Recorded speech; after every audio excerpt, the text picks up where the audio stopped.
Muy buenas noches, amados hermanos y hermanas, amigos y amigas.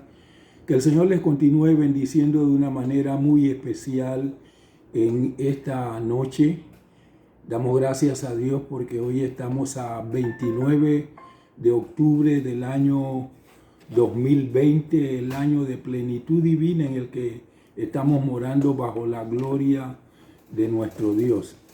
Queremos también agradecerle al Señor esta oportunidad que Él nos da de seguir estudiando su palabra, seguir escudriñando todo lo relacionado con el carácter para alinear y sincronizar nuestras vidas con el estilo de vida que vivió nuestro Señor Jesucristo. Así que voy a tener una palabra de oración para iniciar. Padre, muchísimas gracias te damos en esta noche por el privilegio que tú nos das de ser hijos, adoradores y servidores tuyos.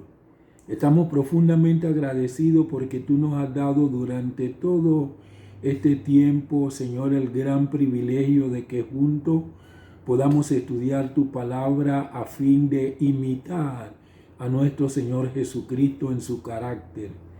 Pedimos que en tanto que desarrollamos el estudio del día de hoy, tu Espíritu Santo, como siempre, se constituye en nuestro Maestro y nos revele las verdades contenidas en tu palabra que nos edifiquen y nos fortalezcan en nuestro ser interior. Queremos conocerte mejor a ti y conocer tu voluntad. Que tu glorioso y santo Espíritu acomode lo espiritual tuyo a lo espiritual nuestro. Y desde ya te honramos y te damos gracias por todo cuanto estás haciendo ya. En el nombre precioso de nuestro Señor Jesucristo. Amén y amén. Bien, amados y amadas, en esta noche yo voy a hablarles acerca de la función de la conciencia. Ese es el tema que traigo para el día de hoy, hablando de este maravilloso parte de nuestro ser que nos ha dado Dios y que nos ayuda para que nosotros podamos mantener nuestra visión espiritual, moral y nuestros pensamientos alineados a los pensamientos de nuestro Dios. En el Nuevo Testamento aprendemos que nuestra conciencia nos puede ayudar a reconocer nuestras obligaciones y responsabilidades delante de Dios. Por medio de la conciencia podemos darnos cuenta de lo que somos a la luz de la naturaleza de Dios y de su santo amor y misericordia. La conciencia puede producirnos dolor si nuestras acciones son contrarias a las normas morales que hemos aprendido. Pero también puede producirnos gran alegría siempre y cuando nuestros hechos lo merezcan. También se nos dice que nuestra conciencia puede ser despertada e informada mediante la acción del Espíritu Santo y a través de la revelación de Dios en su palabra.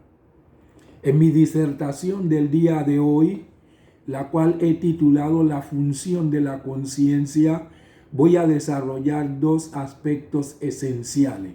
Uno, su conciencia.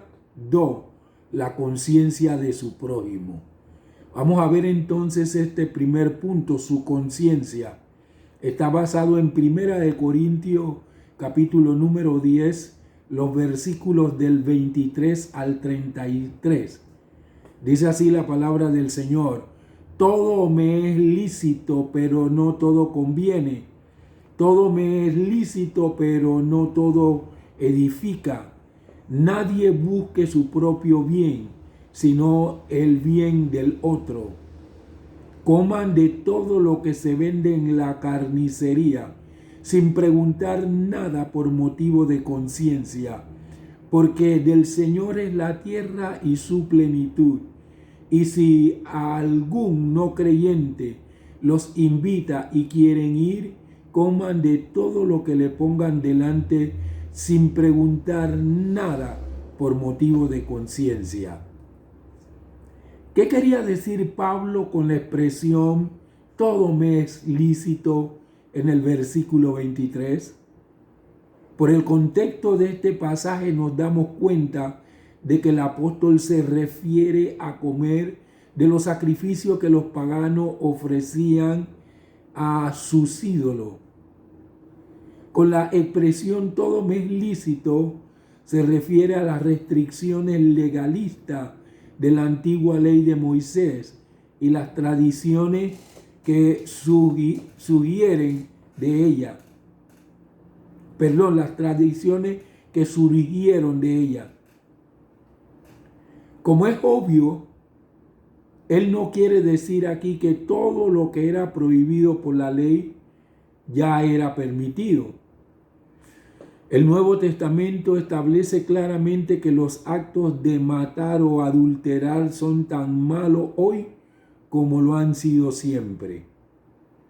Pero las restricciones legalistas, tales como las que se refieren a la comida y la bebida, le fueron impuestas a los israelitas para ayudarlos a separarse de la idolatría que los rodeaba.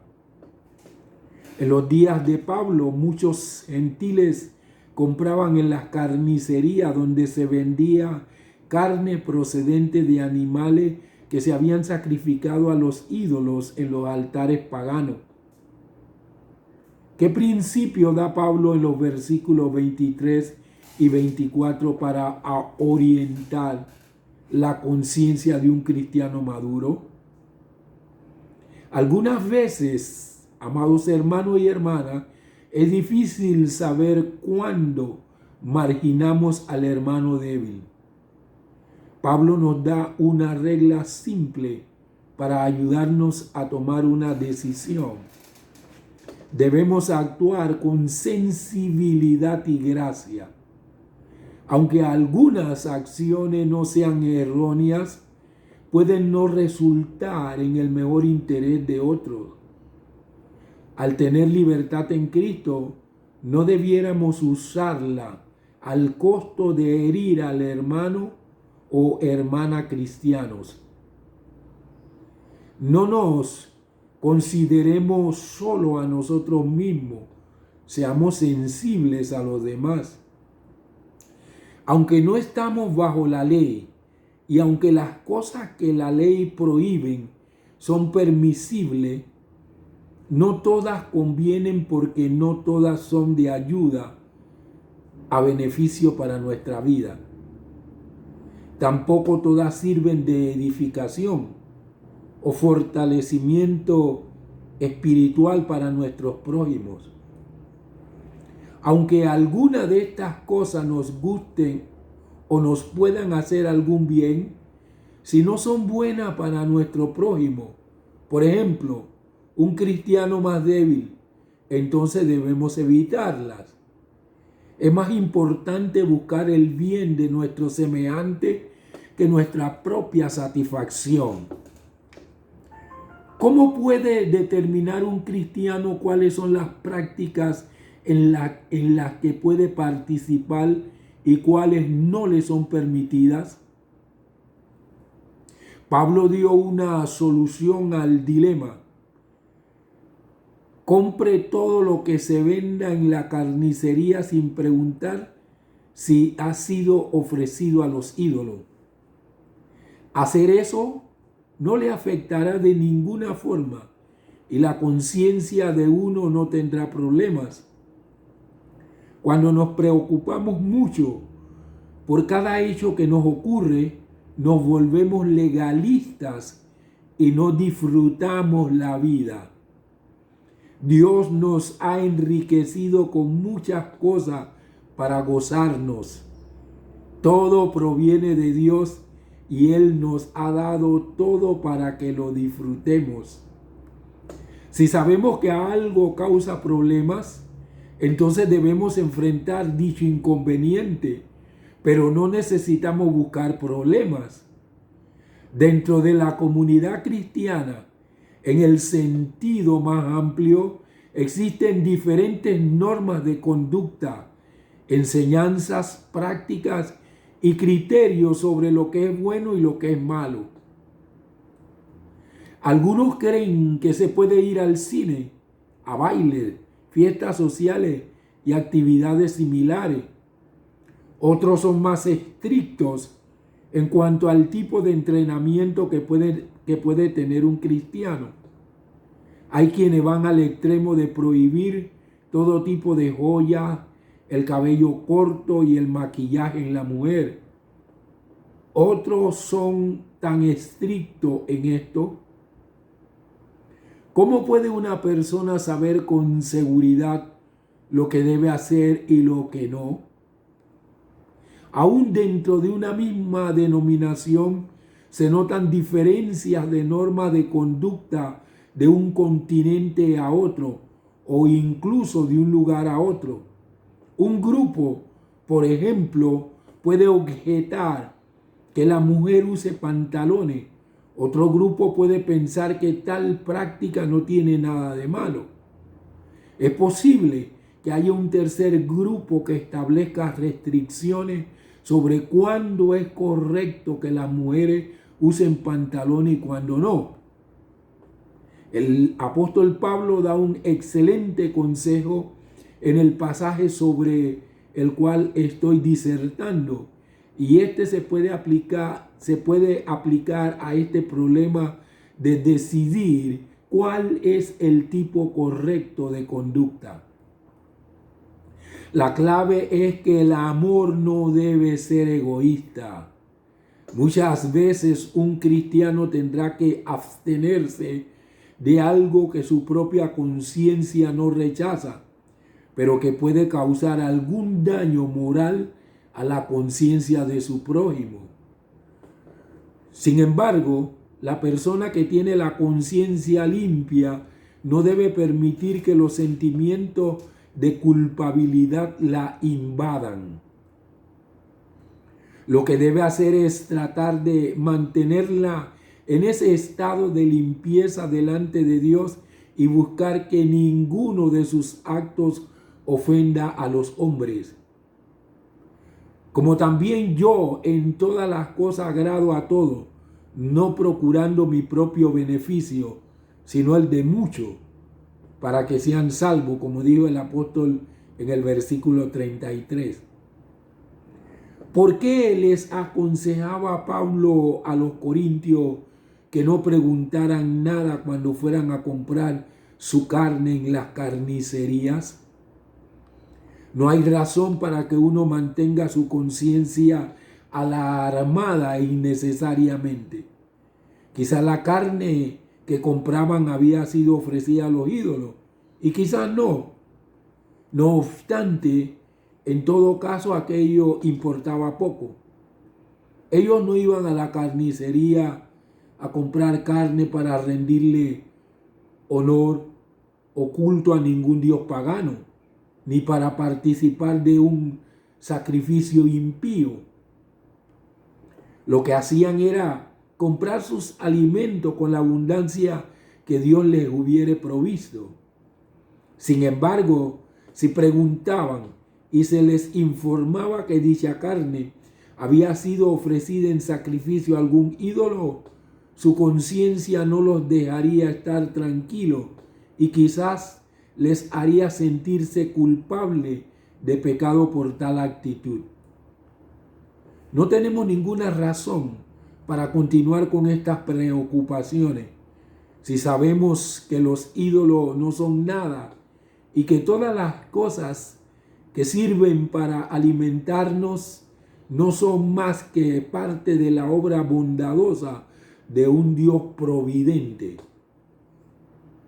Esto, por supuesto, era muy diferente a ir a los templos o a las festividades de los ídolos y participar de sus sacrificios o de las prácticas paganas allí.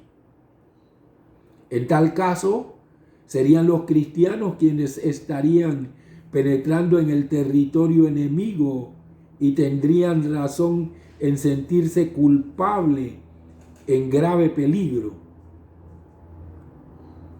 Por esta razón Pablo les aconseja: Por tanto, amados míos, huid de la idolatría. Entonces surge la pregunta: ¿se puede aceptar una invitación a comer en la casa de un gentil no convertido? Pedro aprendió en la casa de Cornelio que aceptar la invitación de un gentil podía significar la salvación para aquella casa. Esto era posiblemente lo que Pablo pensaba cuando aconsejó a los cristianos de Corinto que si ellos querían aceptar tales invitaciones e iban a comer con personas no convertidas, comieran todo lo que le pusieran delante sin preguntar nada. Hay algunos aspectos de la vida e incluso incidentes específicos en los cuales pueda surgir una preocupación inútil e innecesaria, como por ejemplo lo que piensa la gente, lo que pueden pensar en la iglesia, las críticas de los vecinos y los conocidos, lo que creen otros grupos o sectas religiosas, ideas y conceptos tradicionales por los cuales no debemos preocuparnos. Vamos al segundo punto: la conciencia de su prójimo. Estábamos viendo nuestra conciencia, ahora vamos a ver la conciencia de nuestro prójimo. Este segundo punto está basado en 1 Corintios, capítulo número 10, versículos del 28 al 33. Pero si alguien le dice: esto ha sido sacrificado en un templo, no lo coman por causa de aquel que lo declaró y por motivo de conciencia. Pero no me refiero a la conciencia tuya, sino a la del otro. Pues, ¿por qué ha de ser juzgada mi libertad por la conciencia de otro? Si yo participo con acción de gracias, ¿por qué he de ser calumniado por causa de aquello por lo cual doy gracias? Por tanto, ya sea que coman o beban, o que hagan otra cosa, hágalo todo para la gloria de Dios. No sean ofensivos ni a judío, ni a griego, ni a la iglesia de Dios. Así como yo, en todo, complazco a todo, no buscando mi propio beneficio, sino el de muchos, para que sean salvos. Amados y amadas, Pablo hace del amor hacia el hermano más débil otro criterio para la determinación de nuestros actos, como está en Romanos capítulo 14, versículos del 13 al 15, donde dice la palabra de Dios: así que no nos juzguemos más los unos a los otros, más bien determinen no poner tropiezo u obstáculo al hermano. Yo sé y estoy persuadido en el Señor Jesús que nada hay inmundo en sí, pero para aquel que estima que algo es inmundo, para él sí lo es.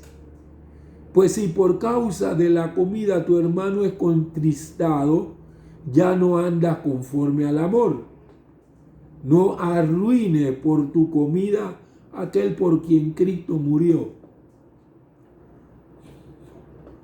El amor de Dios debe permanecer en nuestras vidas al grado que todo lo que hagamos sea para su gloria.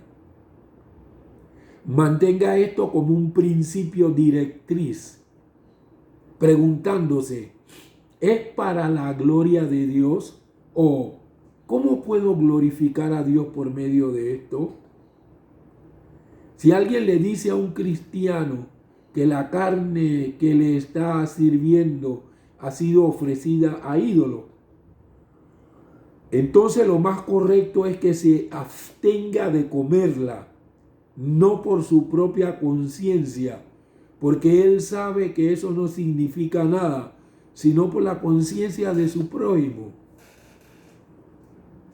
No obstante, Pablo agrega que aun si un cristiano ha participado de dicha comida, el que dice que ha sido sacrificada a ídolos no tiene derecho de censurarlo o acusarlo de estar honrando a ídolos paganos, porque el cristiano ha dado gracias a Dios en oración por los alimentos. Con este acto de dar gracias, el creyente sabe que ha logrado hacer dos cosas: pedir a Dios que santifique y purifique lo que va a comer, y reconocerlo como creador de todas las cosas y único merecedor de recibir honor y acción de gracia por la comida.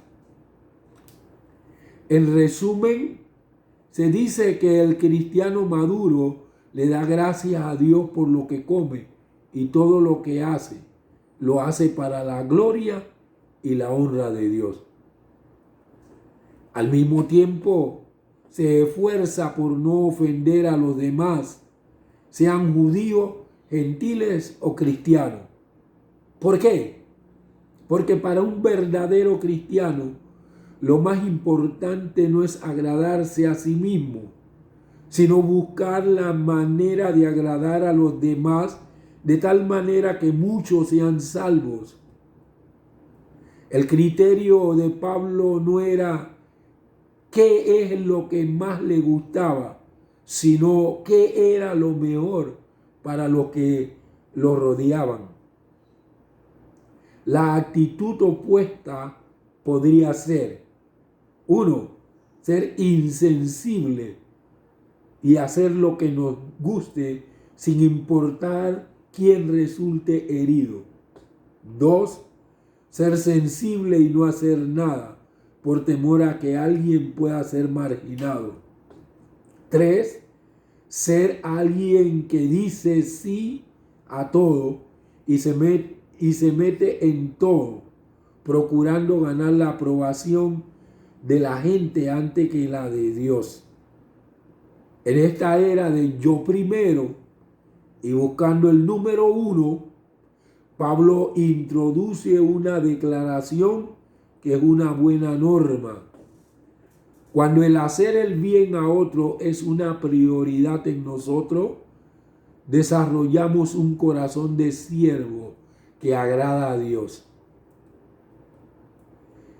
Es importantísimo, amados hermanos y hermanas, amigos y amigas, que nosotros aprendamos a conocer los hermanos nuevos, los hermanos más débiles. Fíjense que el apóstol Pablo le mandó a decir a los hermanos de la iglesia de Corinto que incluso que si alguno ha cometido un pecado y se quiere arrepentir, ustedes que son más maduros, entonces ayuden a los más débiles. Lo importante en esta senda que el Señor Jesucristo nos trazó es que nosotros siempre podamos estar pendientes de nuestros hermanos. Eso es como cuando Dios le preguntó a Caín, Caín, ¿y dónde está tu hermano Abel? Entonces Caín le respondió: ¿acaso yo soy guarda de mi hermano? Pero Dios quiere que nuestra relación en medio de la iglesia, que nosotros velemos los unos por los otros. Qué bueno es cuando nosotros nos preocupamos para que todos los hermanos puedan ser beneficiados con lo que Dios ha prometido, con lo que Dios le está dando a su iglesia. Así que mis hermanos y mis hermanas, no nos debemos meter en problemas procurando ganar la aprobación de la gente antes que la de Dios. Hay algunos que hacen eso. Oye, hay gente que son tremendos. Son como aduladores. Esa es la palabra que se utiliza. aduladores. Y la palabra que se usa en el vulgo es cepillo. O sea, nosotros no tenemos que andar tratando de procurar ganar la aprobación de la gente antes que la de Dios. Nosotros debemos agradar a Dios. Y si nosotros agradamos a Dios, la mayoría de la gente se va a agradar. Los que no andan bien, lógicamente que no van a estar agradados. Pero en primer lugar, nosotros a quien tenemos que agradar es a Dios. Nosotros debemos de procurar ganar la aprobación de Dios. Pero nosotros estamos viviendo en un tiempo de ego, de egocentrismo, de presunción, de prepotencia, de vanidad, de vanagloria, de altivez, de orgullo, de soberbia, de jactancia, de arrogancia, todo lo que tiene que ver con el yo, yo primero, yo busco ser el número uno. Entonces ya no hacemos las cosas para agradar a Dios, sino que hay en nosotros un sentido de competencia. Y eso no debe ser. Nosotros debemos hacer todo para la gloria de Dios, para agradar al Señor y no con un sentido de competencia.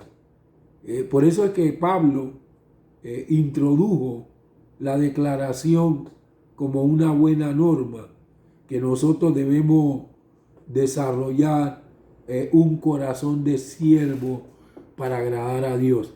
El que desarrolla un corazón de siervo ante el Señor se siente que tiene que entregar todos sus derechos, que el único que tiene derecho es nuestro Dios y que nosotros somos súbditos del Rey de los cielos.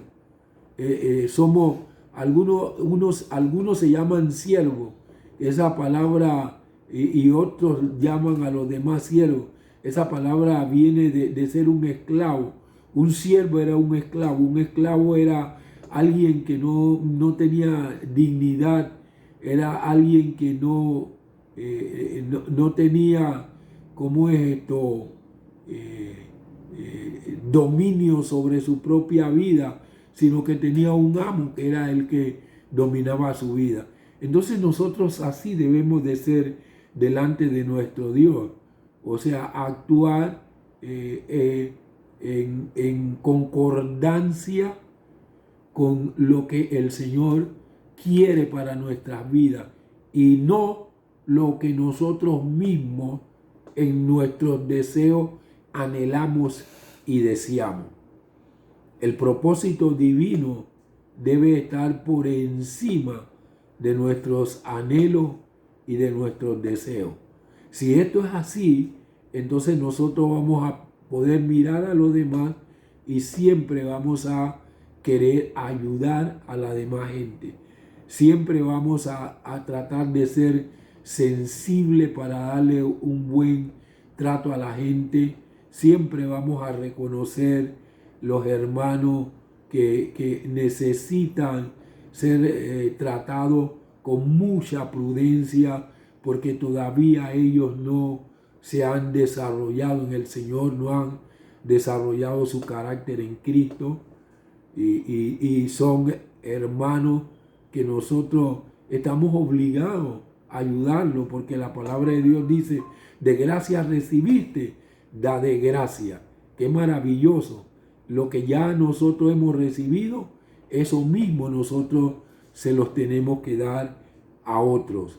Así que vamos, en el nombre de nuestro Señor Jesucristo, a orar en esta tarde para pedirle a nuestro Dios que, aunque haya cosas que no son malas, pero si cuando nosotros las hacemos va a ser de tropiezo para algunos hermanos débiles, entonces nosotros no la debemos de hacer. Yo le contaba la semana pasada el testimonio de alguien que yo en una clase en el Ministerio de Restauración, a una pregunta que me hicieron, y yo no quería contestar como un hipócrita. A mí me preguntaron, hermano Leslie, uno puede tomarse una copita de vino.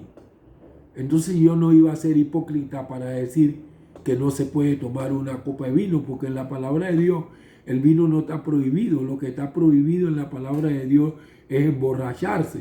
Pero hay gente que hasta con una copita de vino se emborracha. Uno no sabe que... yo sé, por ejemplo, yo que fui un tomador, yo me tomo una copita de vino y eso no me va a hacer absolutamente nada a mí. Sin embargo, yo prefiero no hacerlo. Y me ofrecen a veces cuando voy a comida, si uno va, por ejemplo, a Sudamérica y uno va a países fríos, ellos acostumbran mucho a utilizar el vino y tampoco uno puede decir que yo no voy a tomar. Uno entonces se lo tiene que tomar porque Pablo dijo que lo que nos pongan delante, si no es malo, nosotros lo debemos comer o tomar. Y entonces yo en esa clase dije que no era malo tomarse una copita de vino.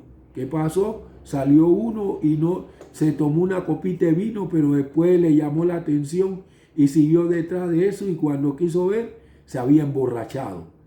Siguió tomando y tomando y tomando hasta que se apartó del camino del Señor. Después yo me sentía mal con haber dicho algo que no era mentira, era verdad, pero mejor debí no haber dicho absolutamente nada. Entonces uno tiene que ser muy prudente con esto. Vamos a estar dándole gracias a Dios. Padre, queremos en esta tarde adorarte porque tú nos permites a través de tu palabra conocer la función de la conciencia.